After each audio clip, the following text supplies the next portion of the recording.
আমি আপনি রাতের বেলা ঘরে শুয়ে মোবাইল হাতে নিয়ে কি করছি সেই খবর আল্লাহর কাছে আছে, সাথে সাথেই আছে। যুবক ভাইরা, গোপন প্রকাশ্যে যত পাপ করো না কেন, সব খবর আল্লাহর কাছে আছে। সাবধান, আল্লাহকে ভয় করতে হবে গোপন এবং প্রকাশ্যে। এই গোপন ও প্রকাশ্যে উভয় অবস্থায় আল্লাহর ভয় ভিতরে জাগ্রত করতে পারলে আল্লাহ সুবহানাহু ওয়া তাআলা দুনিয়া আখিরাতে উভয় জগতের কল্যাণ কামিয়াব মুক্তির বন্দোবস্ত করবেন। গোপনে আল্লাহকে ভয় না করে প্রকাশ্যে ভয় দেখালে এটা হবে রিয়া, আল্লাহ আরও আপনাকে ধ্বংসের দিকে এগিয়ে দিবেন। অনেকে আছে মানুষকে ভয় করে, আল্লাহকে ভয় করে না। মানুষের সামনে খুব পরেশগারি দেখায়, মনে করে না জানি কি বড় মাপের আল্লাহর ওলি হয়ে গেছে, এরকম মানুষ অসংখ্য আছে, কিন্তু গোপনে বড় বড় পাপ করে বেড়ান।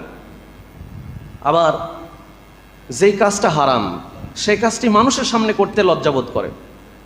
অসংখ্য সময় দেখেছি অনেক ভাইরা বিড়ি সিগারেট খান, হাতের ভিতরে সিগারেট। বাজারে যাচ্ছি, কোনো ব্যক্তি আবার সিগারেটের মহব্বত ছাড়তে পারে না, সিগারেট হাতে নিয়ে শর্ট করে সাইডে কেটে পড়ে। আমি দূর থেকে লক্ষ্য করছি, তিনি সামনে থেকে সরে গেছেন, দোকানের ভিতরে বা গলির ভিতরে চলে গেছেন।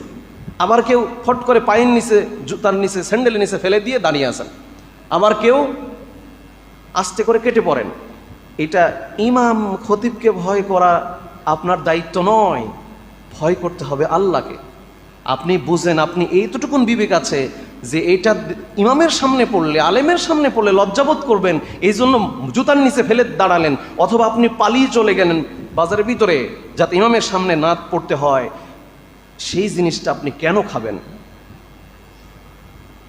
গোপনে প্রকাশ্যে ইমামের সামনে, অন্য মানুষের সামনে, পরিবারের লোকের সামনে, প্রতিবেশীর সামনে, গ্রামবাসীর সামনে, এলাকাবাসীর সামনে, আল্লাহর সামনে সর্বাবস্থায় ভয় আল্লাহর থাকতে হবে, মানুষের ভয় নয়।